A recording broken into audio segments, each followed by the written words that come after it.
All right, guys, welcome back to another episode of the Black Bullion Show. Should we be prepping for another drop in gold? Can your stomach even handle that right now? Can it handle another drop? Well, if you pay attention to the fundamentals, any drop or pop or flop, shouldn't even rattle you. This environment that we're currently living in is conducive for a precious metals upswing for some time. Now that I've mentally prepared you for all of that, we're going to talk about another dip possibly to watch out for. What exactly am I talking about? Well, according to an analyst, something could happen. But first, if you're new to this channel, please hit that big red subscribe button right down below. Also, please hit the like button. Helps to get this economic evangelism right on out there to the masses to bring more people into precious metals. All right, so we have a new one from Kitco entitled Last Great Buying Opportunity. Gold price can dip below $1,700 this year before resuming its path towards $15,000. Gehring and Rosen, I'm not even going to try to butcher your name, man. But let's continue here. Let's get right into it.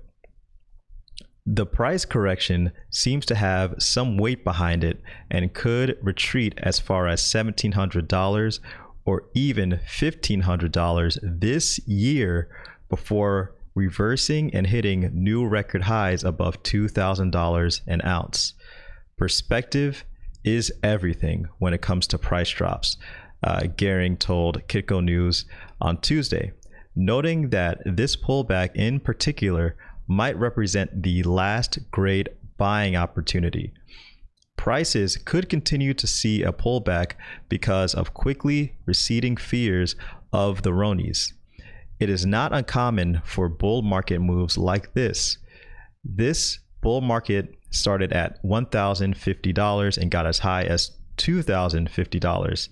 To give back 50% of it, you would have to pull all the way back to anywhere between $1,500 to $1,700 in gold and below $20 in silver, Gehring said. This massive price drop could strike any time this year or at the beginning of 2021, stated the managing partner. From then on, the gold bull market goes crazy, Gehring said. Gold is currently on the second leg of its bull market, Gehring described. The gold bull market started all the way back in 1999 to 2001 when gold was at $250.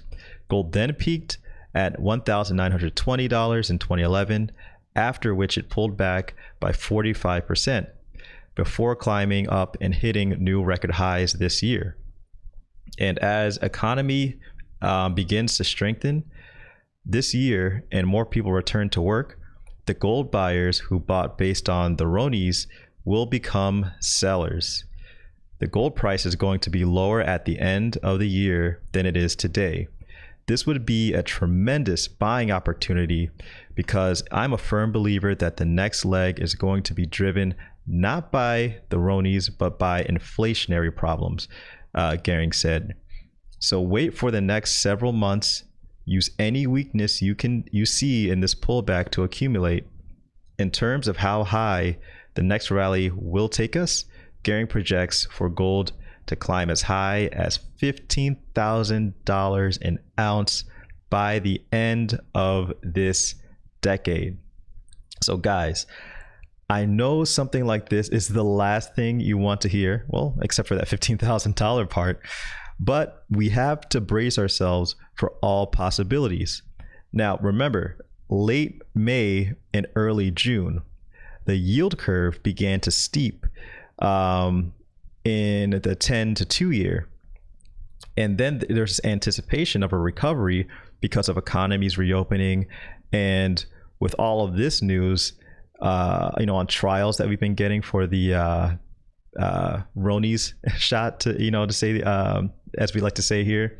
So with all those trials almost beginning to wrap up for them, there's going to be some positivity in the economy temporarily.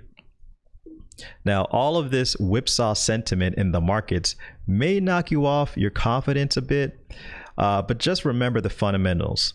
One, we still have negative real rates. 2, easy money and fiscal policies still abound. 3, the DXY is still trending down.